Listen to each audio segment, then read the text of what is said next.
All right, guys, welcome to the Abrasive Truth. Yes. My name is Vuyo. I'm Paul. Today is April 6th. Two guys sharing their perspective. You got it. Just our basic opinions, guys. So today we got three topics. We basically go on, look at what happened the previous week, give our opinions on the week events. And today, how many of you guys saw the NDP convention? Oh my. Oh my. My goodness. I didn't think that was a serious convention. Certainly was. No, it looked like a skit. It looked like a skit, something from Saturday Night Live. It was just brutal.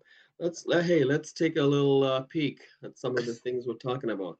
By the way, guys, the world is laughing at us. Yes. We saw clips from Australia, from the US, from all over the world, sending these clips viral and saying that Canada has lost its marbles. Yes. By the way, if you like what you see, please like and subscribe. We truly appreciate that. Thank you very much. Let's Sky News. Here they're laughing at of the victim card, these Canadians went one better and started handing out equity cards. Literally. There's a point of privilege on microphone 1, then we'll go to microphone 3. Go ahead, delegate. Yes, hello. I was standing here with my gender equity card before you called on the previous speaker. That's my point of privilege that I would like to raise. I will explain the speaking order, which is fixed, that I cannot amend, which is the pro-con rotation. You can move yourself up a line that you're standing in. I am pro, and I was... We went... You went pro, con... We went pro-con, pro, and my plan was to go con. The speaker at con mic 3 also has a speaking card. Yesterday, this card was used in an inappropriate manner. And while I understand in Ontario, we know this is equity, even if this was also used inappropriately in terms of gender. I want everyone to be mindful that these cards for individuals like myself who identify as a Black woman. She identifies as a Black woman. There was a time when you didn't have to point that out. It was pretty obvious.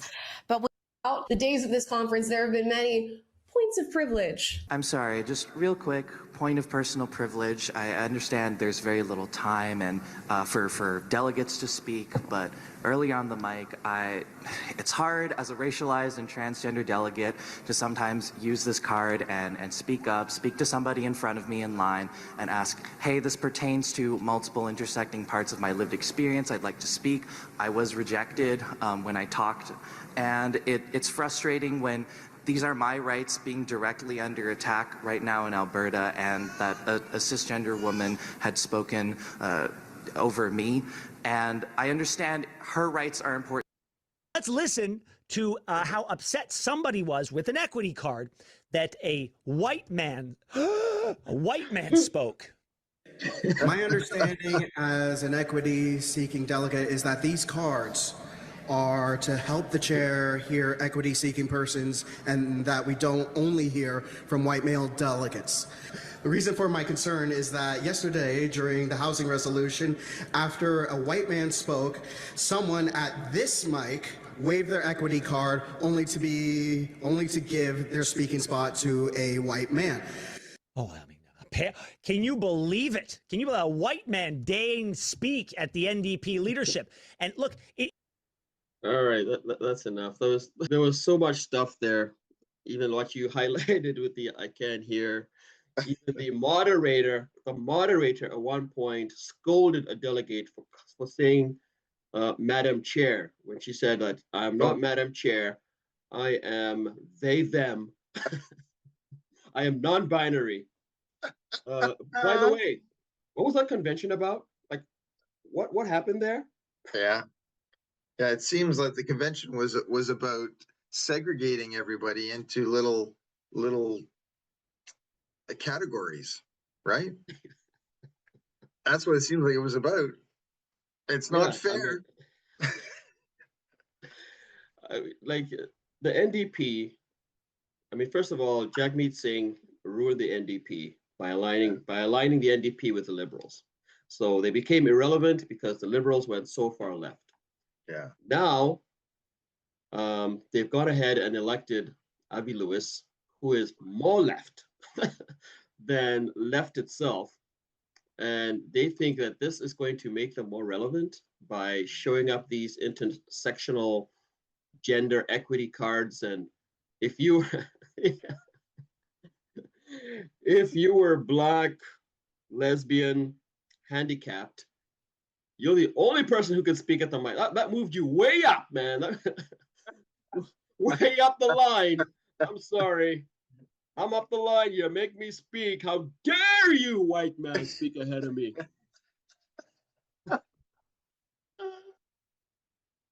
Oh Help us my. all. Yeah. Who's going to vote for NDP? That'll be interesting. I don't see it. I don't see it. You know, the thing Oh, is, most people have moved on from this now. Like this is past. Most countries have moved on. They've realized that this is a waste of time.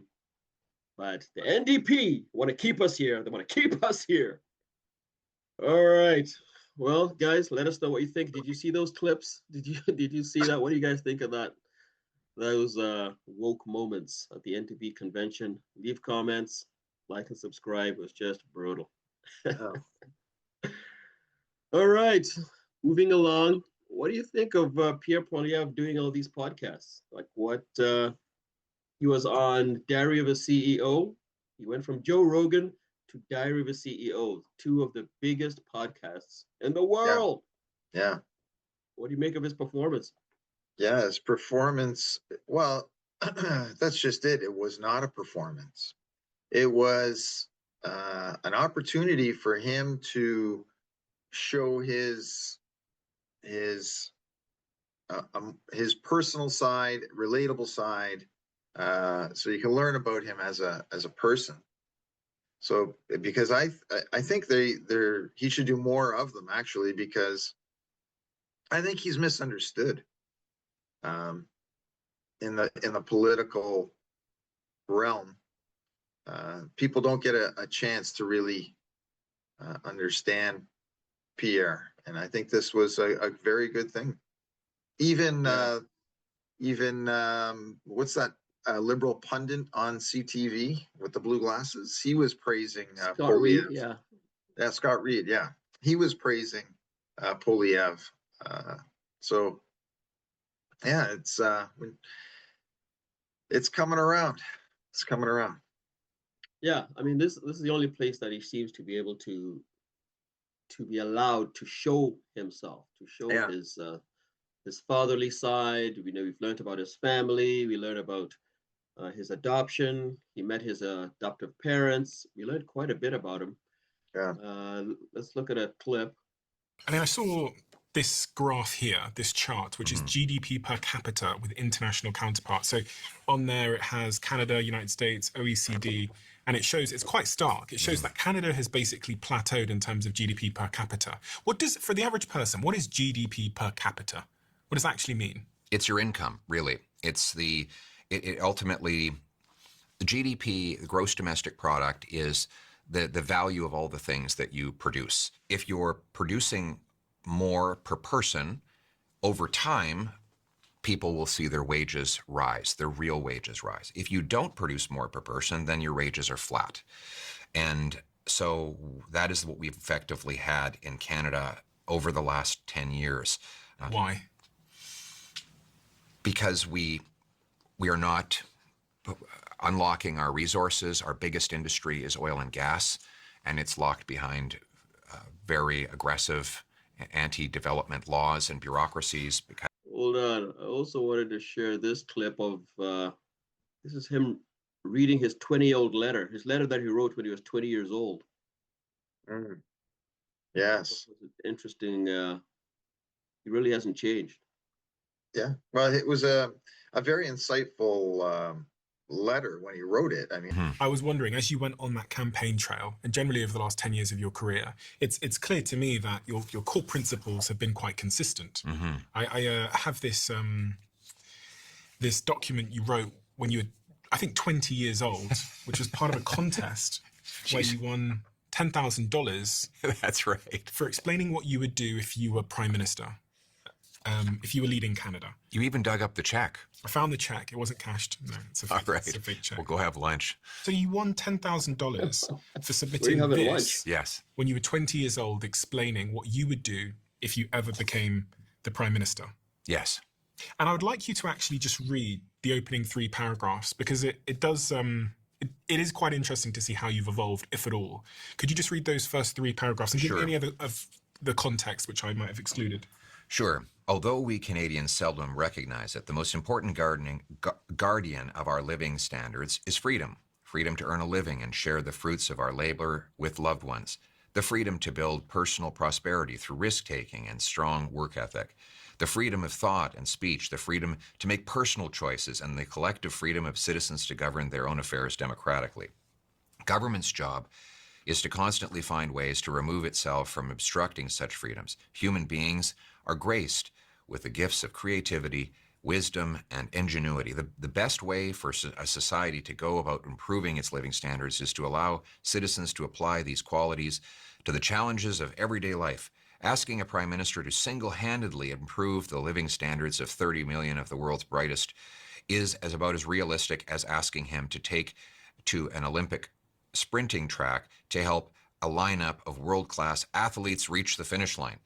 The more the government becomes involved in the race, the greater the number of hurdles competitors will encounter. Therefore, as Prime Minister, what I would do to improve living standards is not as nearly as important as what I would not do. As Prime Minister, I would relinquish to citizens as much of my social, political, and economic control as possible, leaving people to cultivate their own personal prosperity and to govern their own affairs as directly as possible. He still wants to create that party called Mind Your Own Damn Business Party. Yeah. Get out of the way. There's just way too much bureaucracy. And as he said there, why Canada has fallen, behind in GDP, having shrinking economies, is because we haven't unlocked, like our resources are locked. They're locked in. Yeah.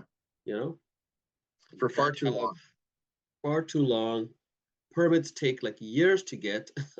Yeah, which doesn't make sense, right? I mean, that's the biggest hurdle right there. Yeah. Right? The permits that take 20 years. Like, unbelievable. What are you doing to yourself? Yeah. We've got to give Pierre a try. Let's see, because let's say he's lying to us, right? And that when he gets into government, none of these things happen. We've lost nothing. That's it. But what if he's telling us the truth? What if he's telling us that he can do what he said he's going to do? He can unlock, these resources. Then Canada, we've got nothing to lose. We've got nothing to lose. So I keep thinking about the prosperity. If he unlocks the resources, Canada becomes the richest country. Taxes are eliminated. What is that? What kind of life does that make for everyone in Canada? Right? Everyone in Canada has a rich life, right? Yeah, all that we life. pay in, all that we pay in taxes is now part of our income. That's huge, right? Yeah. Everything all of a sudden becomes easy because the country has so much money, right? You need money for healthcare. We've got it. You need money for meals in schools. We have it, right? Yeah. Everything becomes easy. Yeah. I mean, one thing the government will never not have taxes, because that's, again, taking from their coffers, like governments. But you can not raise taxes and you can lower taxes, right? But anyway, we won't need to tax the people, because the country will be so wealthy. We have so much in the way of resources, not just oil and gas. That whole hot zone of minerals, what do they call that? The Ring of Fire, is a hot zone of minerals that we haven't even touched. It's pristine. Yeah, I don't know. Yeah, well, we'll see. Let's hire him. Let's vote him in 2029. Bringing us next to our last topic. Carney looks like he's going to get a majority. And if that happens, then Poilievre will be up for election in 2029, because I don't see the Liberals calling another election.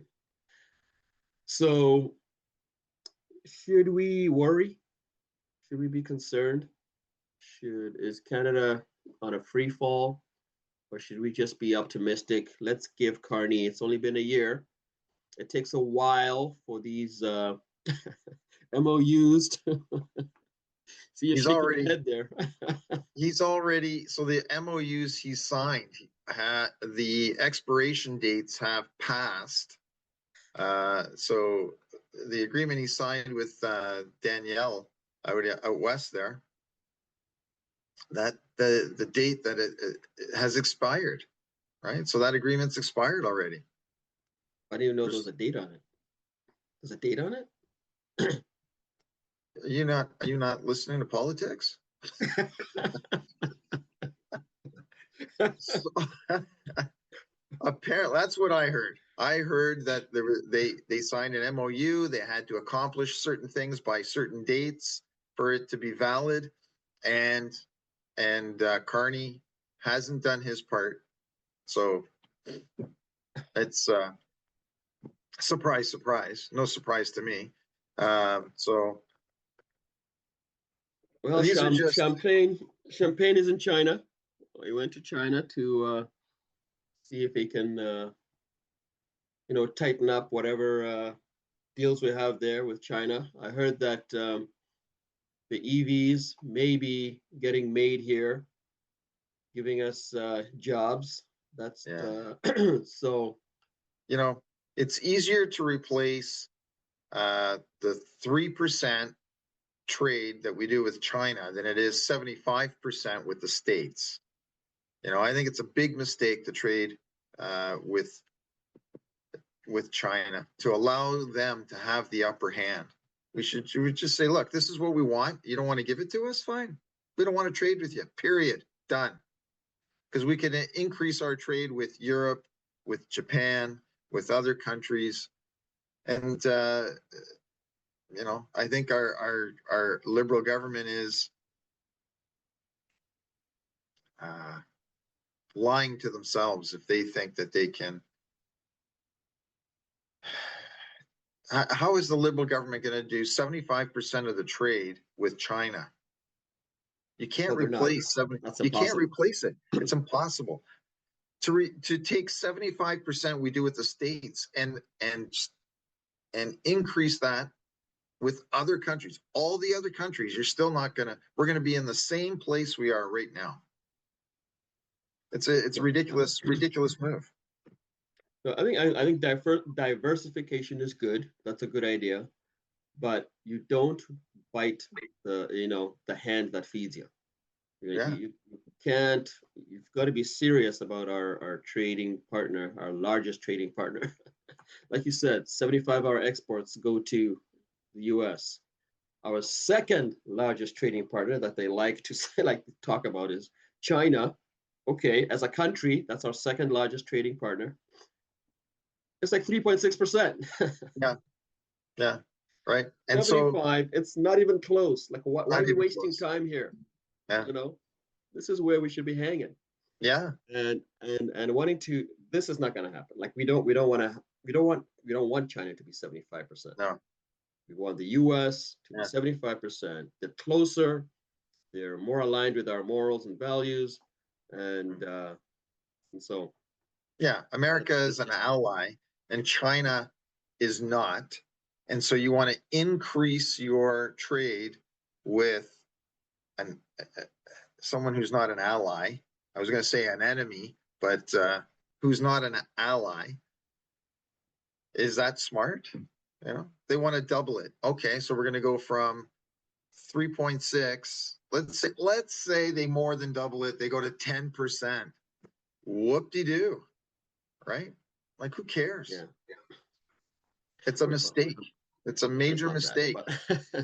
Yeah, it's well, Yeah, we'll see.